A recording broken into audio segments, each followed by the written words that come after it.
Okay, welcome to this PowerPoint on caring for dying persons.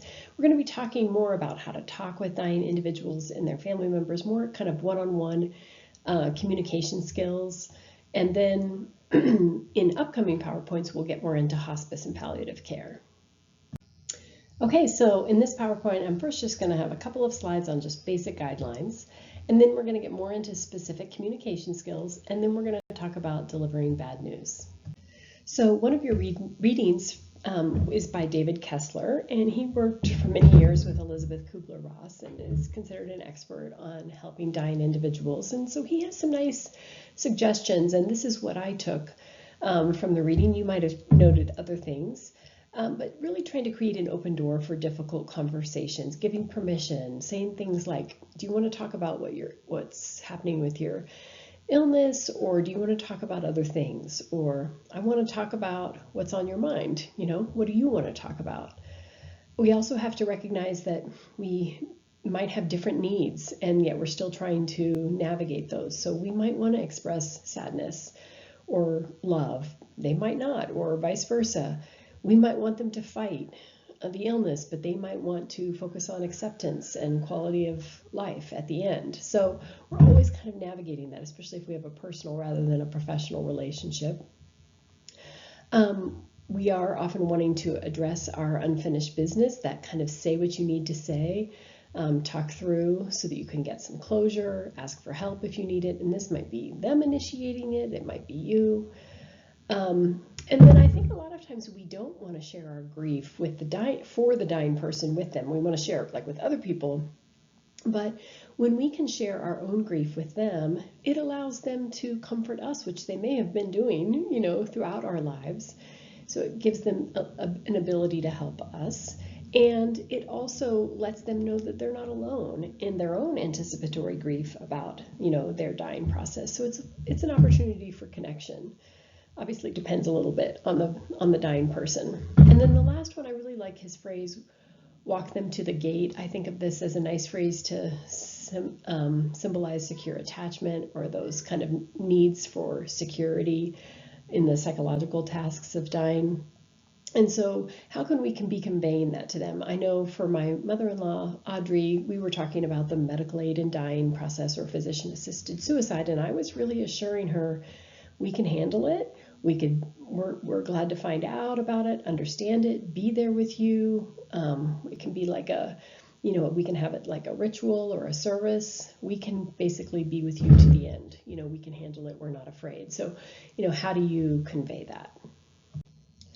Okay, there's 2 slides here developed by David Kessler, just a list of the needs of the dying. This does again come out of that work that you're going to recognize with Elizabeth Kubler-Ross. I don't think any of these are too earth-shattering for us these days, but it's just worth reminding ourselves, right, that we want to be treating dying individuals as living human beings. We don't want to be writing them off. We want to allow them to maintain a sense of hope, even if that hope changes over time.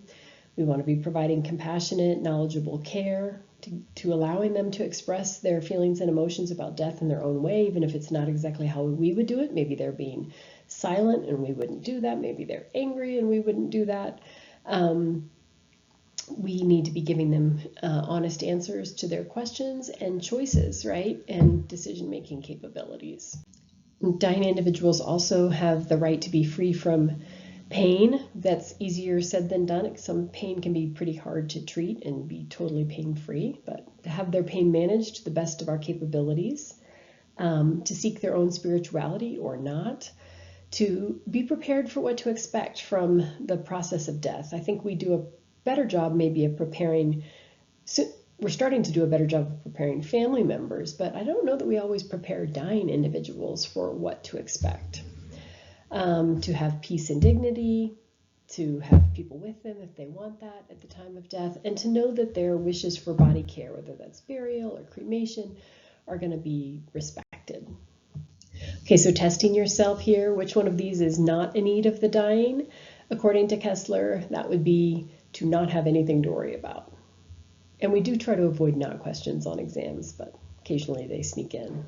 So these 5 R's, it's a different model, are meant to apply talking to a dying person, but they can also apply to a loved ones. Again, I'm not sure there's too many earth-shattering ideas here, but the first one is to remember that you're a different person. Each person has to find their own answers.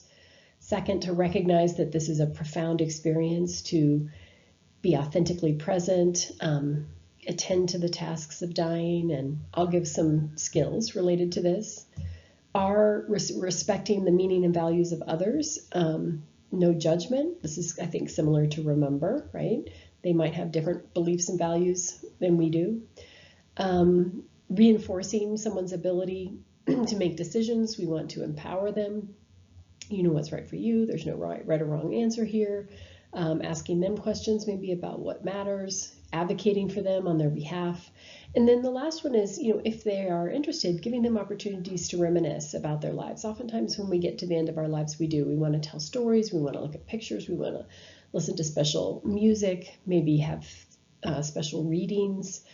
Some of that might be from religious texts or maybe some rituals, depending upon, spiritual and religious beliefs. I really like Berger and Miller's do's and don'ts because they're more specific, right? And so here's some of the do's. Say something like, "Wow, this is really hard what you're going through." To convey that they are loved, that they matter. You're important. Your needs are important. We want to support you through this. To be able to hold comfortable silence, especially as maybe their disease progresses and they're not always able to talk like they used to. There might be more periods of just kind of being present. Instead of kind of a real chipper, "How are you?" Walking in, "How are you?" Whether that's personally or professionally, that can sound sometimes off-putting. People can be like, "What do you mean, how am I? I'm dying." And so maybe just toning it down a little bit and tacking on a today. "How are you doing this afternoon?" "How are you doing today?" Is a little more sensitive. We're going to come back to this when we talk about supporting grieving individuals, but just offering practical assistance, like, "I'm headed to the grocery store this afternoon. What can I pick up for you? I'm running errands. Is there anything you need me to pick up?" You can always be asking, do you want some company? I've got a little bit of time. Do you want some company? And do you want to talk? Or, is there something else that you want to do? And then if they do want to talk, obviously we're trying to use our active listening skills, which we'll be getting into in this PowerPoint. In terms of don'ts, right? And we may have done these things, which is fine. We're just trying to learn for the future. We're trying to avoid that like overly peppy, kind of bright-siding, real upbeat, which I think can happen in the medical profession. You kind of just get in this habit of walking into an exam room or a patient's room real upbeat. And I think we want to kind of think about who we're walking into and if that's appropriate. Definitely any comparing suffering doesn't usually go well. So when someone's talking about something, minimizing, well, at least, you're not experiencing what so-and-so down the hall is, or, well, thank goodness, it could be worse. None of that seems to go well. I don't think we want to work, even though this is a big deal and a profound experience, we don't want to try to sound profound or deep, because usually that just ends up sounding inauthentic. So just kind of go with more simple, basic, authentic kind of statements. We're going to be trying to sound empathic without sounding pitying, and we'll get more into that. How do you sound empathic but not like you're pitying them? Obviously, we've talked about this already, not projecting our own spiritual or religious beliefs or lack thereof. And then trying not to talk about their lives in the past tense. So this could be as simple as a statement that I accidentally made in class when I was giving examples is, instead of saying, "What are your favorite books?" you could say, "What were your favorite books?" as if their life is already over, right? And so keeping it in the present tense. And then it's really tempting when anything difficult is happening for people that were supportive initially, and then we really stop showing up. And so the more we can resist that urge to kind of, and instead to keep showing up, after the initial weeks is great. Okay, so these are the skills that I'm going to go over. And those of you who have had communication skills training before, you might have learned slightly different skills by different names, but it's probably pretty similar. those of you who have had this type of training, you know how powerful these skills can be. It's powerful when someone uses them on you because you know they're really listening. It's powerful. It's empowering when you have them to help someone else. And I think that a lot of how we help people cope is just helping them talk things through, hear back from us what they're saying, and gain a sense of coherence about what they're struggling with. So this is an optional short video from Brené Brown on the difference between empathy and sympathy. And it's just a good way to ground ourselves before we start getting into the skills, because obviously we can say the right words, but if we don't have the right tone or the right nonverbals, it's not going to land well. And so when we're empathic, right, we're trying to kind of connect with someone in their distress. When we're being sympathetic, which is often like pity, we often have I think of it as a stiff arm. We're really holding them at arm's length. And I can just tell you a quick example. So one time I had, this is years ago now, but I had a close friend, we were having lunch, and she was talking about a time she'd experienced some intimate partner violence. And I responded with, oh, Beth, I'm really sorry to hear that. But the way I said it, the tone came off as distancing, which makes sense because I was thinking to myself kind of subconsciously like, wow, that would never happen to me. I would have never let myself be in a relationship like that, right? And so that distancing or that kind of judgment came across in my tone. I could have said the very same thing in a connecting, empathic way. And so I have learned, one of my tricks for being empathic rather than sympathetic or verging on pitying is I have to kind of drop into my chest a little bit. I think of it as like a tuning fork in my chest that I have to let resonate a little bit with their experience. I have to let myself think, if a different set of circumstances happened in my life, I could be in their position, right? Not like that would never happen to me. And then I can speak from that place. The Brené Brown will talk about basically anything that sounds like at least or minimizing, right, isn't going to be very empathic. And then I also think the challenge is, how are we empathic without becoming undone or getting overwhelmed or entering into compassion fatigue, which we'll cover a little bit later. And I thought Brené Brown has another nice metaphor around that she talks about her husband being a pediatrician and having to deliver bad news to parents about their kids. And Brené asked Steve, when you have to deliver bad news, do you imagine that it's our kids who are, dying and you're having to, tell us, right? And he's like, no, because then I wouldn't be able to help other people the rest of the day. I'd be kind of coming undone. He said, I lean on the fence as I talk to them, but I never walk through the gate. And I thought that image of a fence is really useful. There's always a boundary between you and them. If it's a professional relationship, that fence might be a little bit higher. The closer and more personal it is, that fence might be lower. If it's your 2-year-old, that fence might be really low, but it is still there. And you don't have to 100% take on their distress, because if you do, you're not going to be able to keep helping people. Okay, paraphrasing is very basic, yet hard to do authentically, especially if you're new at it. I always suggest, if you have access to kids, to practice all your communication skills on them, because even though they might give you a side eye, they might not give you as hard of a time as your family and friends, right? And so paraphrase, we are just saying back what we are hearing. Let me just see if I'm getting it right. So it sounds like, wow, I can't believe, so that happened and then this happened and now you're here, right? It's basically the start of our active listening. And I'll just tell you a quick story about how I think paraphrasing saved my relationship with my husband, Jordan. So when I moved to Colorado, when I was 22, I moved here in January, having just graduated from Florida State University. And so coming from Florida and arriving here in January, I thought I was in hell. And I had kind of made a somewhat last-minute decision in the last couple of months to move. And so I didn't have a job or a place to live because my parents didn't want me to live with Jordan. And this was a long time ago. And I wasn't in school. So I was really grieving, very lost, and very much in distress. And my mom was a therapist, and several of my friends, had degrees in, psychology or HDFS or social work fields and were going on to get therapy degrees. And so a lot of the support I was getting was were people using active listening skills. But when I would talk to Jordan, who I moved out here for, who was my boyfriend at the time, now my husband, I would like spill my guts to him, dump out my heart, and he would really try. He would look at me authentically, genuinely, and he would say, wow, huh, and then that was it, right? And I was thinking, that's it? Like, how can I build my life really around you if I'm not getting more?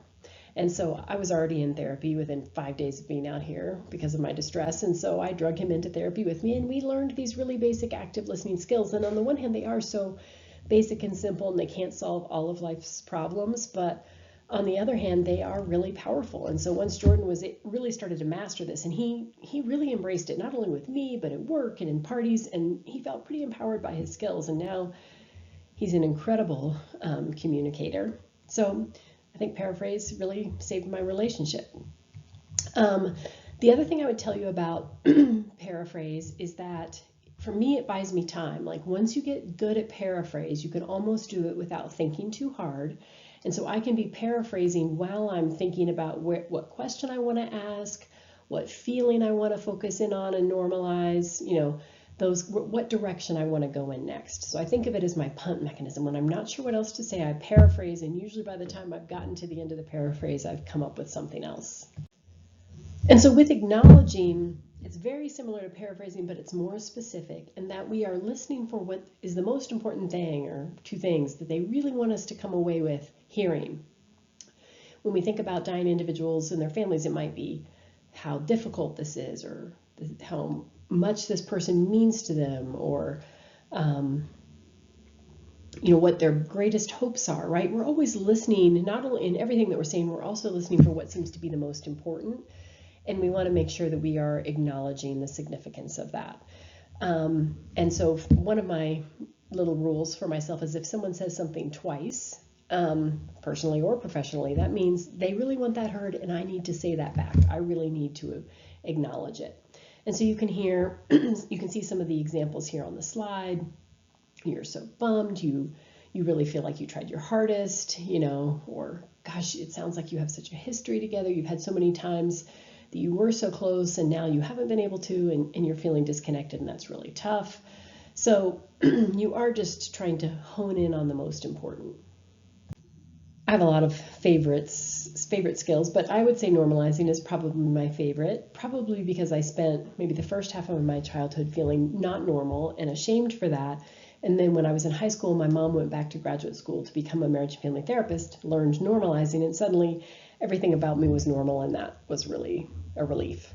And so I feel like this is the gift that we can give each other. When people ask me what I like about being a teacher, it's one of the things I like is that I hope that I'm kind of secretly in some ways normalizing my students, helping them feel more relaxed in their skin, more normal about their experiences.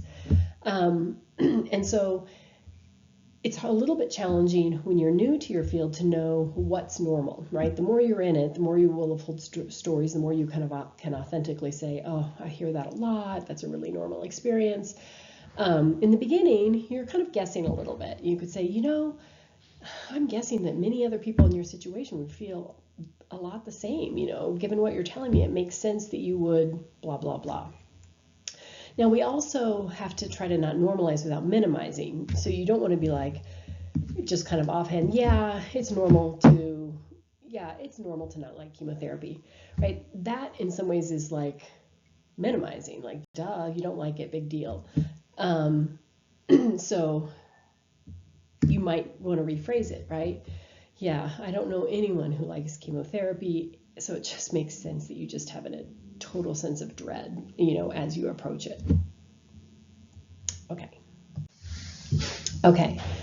Giving permission. So this can happen in both personal and professional relationships. It's particularly important in professional relationships where there's a perceived power imbalance, where someone is deferring to the doctor or the nurse or, someone else. And so it's basically giving them permission to ask for what they need, express their emotions, do what's right for them, right? And so you can see those, phrases up there. You really have to kind of look people in the eye and say, I know things look really busy around here and we're all moving fast, but we do really want to meet your needs. And so we hope that you'll be, tell us what you want. And if we're missing it, that you will tell us again, stuff like that, right? Or you don't have to hold it all together for me. We're going to be having a really difficult conversation right now. It's okay if you are crying through it, that is fine. I'd be crying through it if I were in your situation. We can also be trying to give permission around, our facility, right? We would like you to, and obviously during COVID we couldn't do that and that was hard, but the more we can be saying like, we want you to feel like you can visit a lot. If you need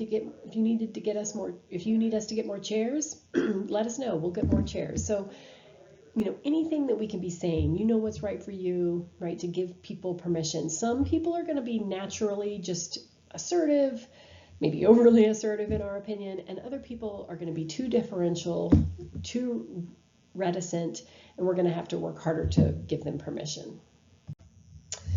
So asking questions, and you've probably learned already the difference between close-ended kind of leading questions and more open-ended questions that allow for any type of a response. And so that's more what we're going for.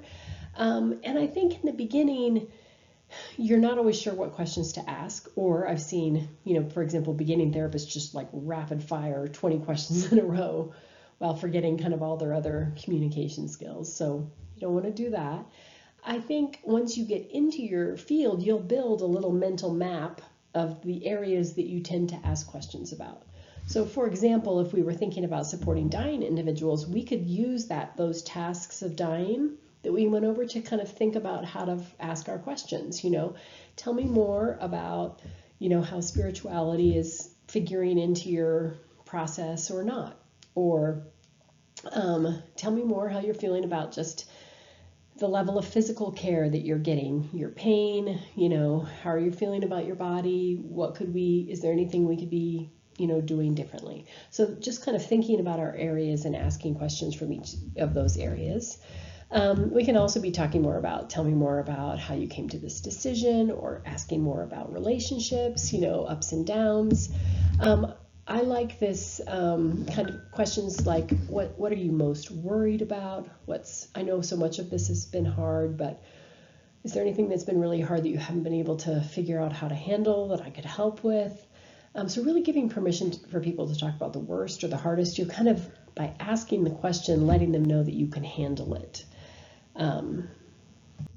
Okay, self-disclosure. I bet some of you have learned about this before and what some of the risks are, right? And so we're always trying to use self-disclosure basically as a therapeutic tool, essentially to normalize and help people know they're not alone. But the risks are that we end up comparing suffering, turning the attention to ourselves, or inadvertently, minimizing their experience. So I do think we want to use self-disclosure sparingly, but it can be powerful. So, for example, veterinarians used to say to clients, and they always really liked it, like, when it comes to my dogs, I'm usually a wreck when something's wrong with them, right? And so just that simple statement lets the people know, oh, you're not judging me. It's okay that I can't hold it all together. So little things like that. And I've had moments, occasionally where a therapist would self-disclose just briefly, something like, in my 40s, I spent a lot of years doing intense therapeutic work, and I even drove, an hour a week to see my therapist for, extended period of time. Just something simple like that, right, made me feel like, okay, I'm normal for doing this too. So you can see some example self-disclosures up there. I also think we have to figure out how to self-disclose, but not anything that's too personal. So sometimes I know that I have something that could help maybe normalize, but it's just a little too close to home, or I haven't processed it yet enough, or I've got too much emotion around it, that it's just not really safe enough for me to self-disclose it, especially in a professional situation, because it's just going to be not quite the right dynamic. So immediacy, also called transparency, is basically like talking about what's happening in the moment, and I think of it as often being used to diffuse awkward situations, or kind of state the obvious to diffuse an awkward situation. So, I don't want to invade your privacy, but I could see that you were sitting here crying, and I just want to know if if you want to talk more about anything, right? Or I don't, I don't know. I know that you have a friend that's dying. I don't know if this is a good time to ask you about that, but I've been wondering. Or I can see that as I started saying that, you got really tearful, and I know this is hard to talk about. Is there, anything specifically that's coming up for you? Or just that transparency or immediacy around, I'm not sure even what to say right now, or what would be the best thing to do to support you. What would work, well for you? Okay, so I'm going to just tell you about this communication activity that we do in class in case you want to try this out with someone at home. So what we do is we get into dyads, ideally with a speaker and a listener, and we designate who's going to be the speaker first and who's going to be the listener. And the speaker just basically talks about something that they have a moderate amount of stress about. So especially in a class situation, something not too personal, but something that they have some emotion about. And for the first minute and a half, when they're talking about their stress, the listener is doing anything but the communication skills, right? They are fixing it, they're giving advice, they're focusing on the bright side, or they're turning the attention to themselves, for example. But then we repeat it, where the person starts again, talking about the same situation, and now the listener uses some of the skills. And then we switch roles. So even if you didn't want to do this activity formally, I would just encourage you to look for ways in these next couple of weeks to really practice your skills. Before we get into the specifics of delivering bad news, let's just talk a little bit about cultural sensitivity and remind ourselves of some of the things we've talked about in our cultural lecture. So we want to be asking kind of what their cultural beliefs are about talking about diagnostic and prognostic information. So some cultures, Asian, Latinx, Asian Indian, believe that telling the truth can destroy hope, could hasten death. Other cultures like Chinese, Navajo, or Maori believe that talking about death can actually bring on evil spirits or misfortune because language can dictate reality. And so we want to be thinking, does this culture, does this family value direct or indirect communication? Do they want us to be more honest or use euphemisms like might not be here too long, or news isn't so good, being more vague? And do they want that communicated directly to the patient or to other family members? And so we can draw on something we talked about in Module 3, Coping with Dying, awareness context, and just directly ask family members how open and honest they want us to be about diagnosis, prognosis, and who do they want us to talk to. Okay, so let's start talking about bad news. So on this first slide, I have just the basic protocol, and I'll be talking about it more as if we're delivering bad news in person, but then we'll talk about how to modify that if we're delivering bad news over the phone or what to do about social media. Okay, so this was the model that we always used at the vet school, and we would train veterinarians and veterinary students on how to use this to deliver bad news, maybe that an animal has died, that the surgery didn't go well, that the tests, brought back some serious disease, right? So we could imagine that people who are going through the dying process might have bad news, right, delivered to them a lot, and then family members and friends might be in the position of having to deliver bad news to others. So this is a model I have memorized, and I've used it, for decades now. So the first thing is to prepare yourself and the space. So you just want to be thinking about where you're going to be finding them. You don't want to be delivering bad news kind of standing up in a busy or loud or crowded situation. You want to try to bring people into quiet spaces, sit down. You also want to be kind of centering yourself a little bit, not being distracted with devices or other people. And then you want to have a preparatory statement. And so you want to kind of look them in the eye and say their name, right? So Bethany, I have some bad news that's going to be hard to hear. Right? It just gives people a chance to steel themselves, take a deep breath, so they're not totally blindsided. And then now this is what's really important. You want to go to the bottom line first. Don't go in chronological order with everything that happened. So you want to say, the news we got today is that your dad has stage 4 lung cancer, and although we can't predict how long, it's somewhere between 3 and 9 months. Right? Just boom, the basic facts. You don't want to start at, so we had an appointment with the oncologist and we weren't sure what to expect, and then they brought out this result, and because people know that something is coming and they're not even really paying attention to all that, they're just waiting for the bottom line. So go to the bottom line first, and then you can backfill if they want. So give the bottom line, and then pause, right? Don't just keep running along with details and what's next, because you've just dropped this bomb in their life. So just pause. It's easier in person to just sigh, make a empathic face, hand them a Kleenex, if it's somebody you feel like you could put your arm on their shoulder, and just say, like, I know, I wish I was telling you something else. Just absorbing it. And then you can say, I know this is a lot to take in. I can give you more information, more details now, or we can do that at a later time. It may be that you just want a few minutes here to call some people who are important to you. And so that's the other thing, is helping them figure out, who do they need to talk to? When do they want to do that? Do they want this? Do you just want to stay in this room? Can I get you to a private room where you can kind of have some space to make some phone calls if that's necessary?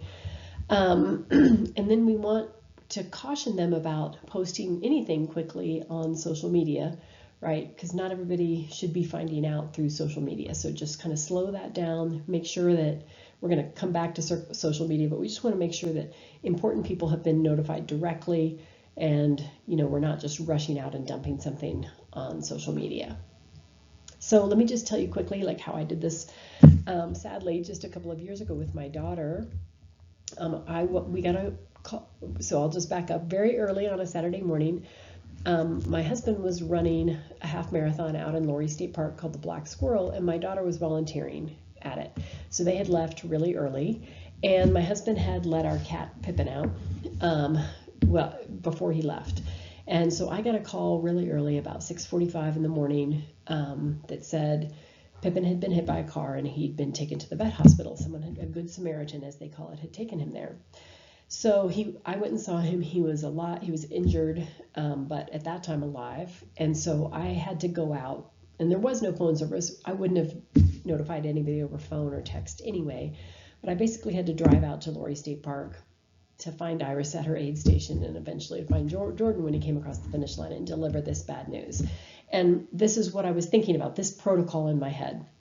So I find Iris at her aid station, and I'm thinking, okay, prepare yourself in the space, right? So I'm calm, and I'm not going to tell her in the middle of the aid station. I think that's probably a no-brainer, but I just approached the adult who was running it, the coordinator of the aid station, and I just said, hey, we've had something come up, and Iris is going to have to, stop volunteering and come with me. And of course, Iris at this point knows, like, something's up, right? But I'm just trying to get her out of the situation as quickly as I can. And the person's like, that's fine.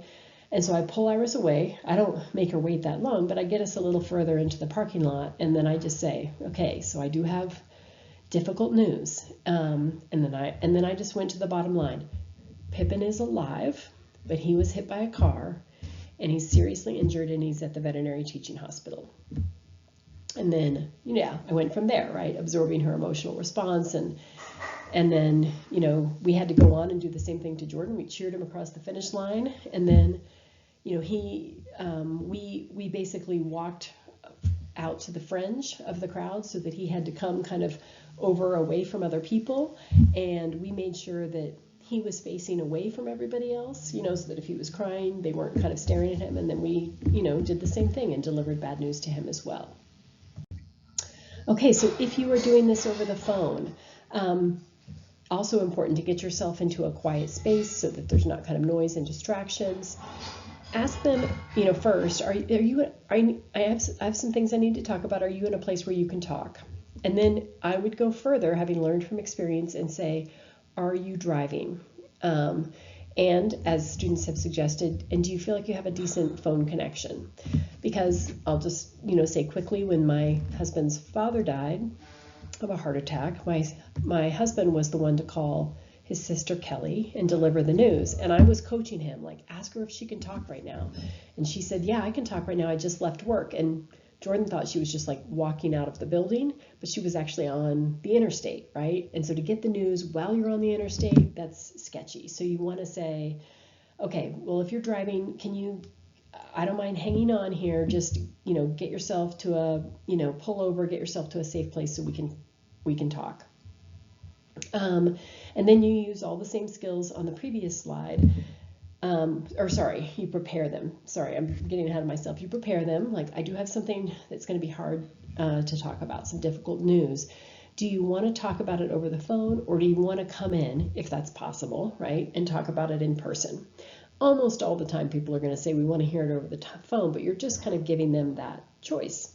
And then you go ahead and deliver your bottom line, just like you normally do.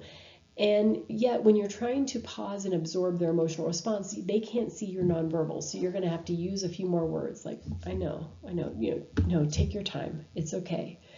This is so hard, right? Just allowing silence with just a little intermittent, phrases. And then you can say, tell me, do you want to stay on the phone, or do you want me to be able to, call you back, right? What do you need right now? And so then you're asking, do you want more information now? And then again, you're helping them think about how they're going to deliver the news to others. You don't want to leave bad news on a voicemail. You also don't want to deliver it to a second party. So if you really are supposed to be talking to your boyfriend, you don't want to deliver it to his roommate, right? First, you want to just wait and talk to the boyfriend. And then again, helping them figure out what they're going to do after they hang up. So we'll be hearing more from Diane Meyer when we talk about palliative care in an upcoming module, but she has a really nice model for delivering bad news, often around kind of disease diagnosis, prognosis.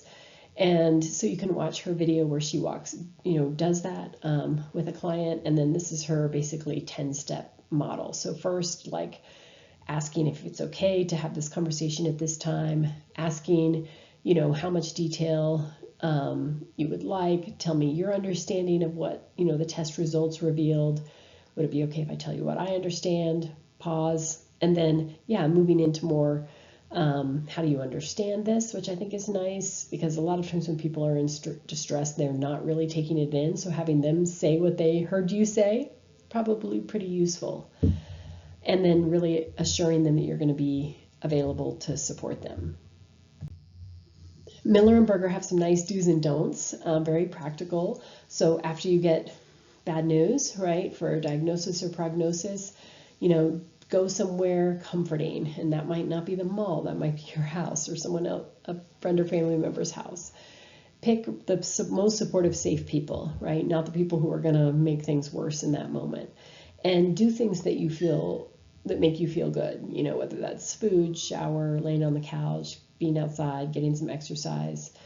Don't, immediately change health behaviors, right? Like, I'm going to quit smoking. I'm not going to have any alcohol from here on out. I'm not going to have any sugar, right? Because those are probably things that we're comforting, and those are really hard things to give up. And so that's just going to create more stress. You can still give those things up, but let's not feel like you have to do it like on the day that you get bad news. Don't make any drastic or risky decisions. Don't do anything drastic or risky. Again, don't just post it on social media right away. We can sometimes have this knee jerk like this. Guess what happened to me? Don't make any decisions about specific treatments immediately. Take some time and be careful about going down that internet rabbit hole. I mean, I think it's tempting. We all are going to look things up. We're all going to want to do it, but you can really start freaking yourself out. So you have to be a little cautious about that. Okay, so social media is a big place where we have bad news, where we can deliver bad news or receive bad news. And so what are some of the pros and cons? First, it allows people to just tell a whole bunch of people without having to say it over and over again. It might create a sense of group connection. It gives a sense of support that's not, right in your face. Sometimes it can lead to meal trains or GoFundMes. The cons are, the biggest one is, that we've probably all heard those stories where someone found out something really horrible on social media when really they should have found it out through a phone call or someone telling them directly. Let's see. So It can make the people who are primarily involved kind of feel somewhat out of control if it just gets out there. And sometimes it can feel maybe like people are meaning well, but it just doesn't always kind of come across well. So, maybe somebody shared an example, a friend who announced she had cancer, and then lots of people are sending her friend requests, and that kind of feels weird that now I'm getting a lot of friend requests just because I said I had cancer. Key guidelines, I think, are to make sure that all the primary people have been told first and not posting until they know. And then, of course, asking if it's not you, if it's not your scenario. Like, I made sure when my mom got a diagnosis of breast cancer, I asked, like, is this something you ever want shared? And she was like, no, I don't even want that out there on your social media, So making sure that we ask if it's not us. This is a website that a professional created about just how to support people during serious illness, and it has a lot of just little short videos from usually professionals explaining how to talk to dying individuals and their families about things like decision making or treatment options, and as well as the dying process. Okay, you've made it to the end of another PowerPoint on a tough topic. I know for some of you this hits close to home because you've had family members go through this process. So take a few deep breaths, think about what you want to teach other people or how you want to debrief or take care of yourself.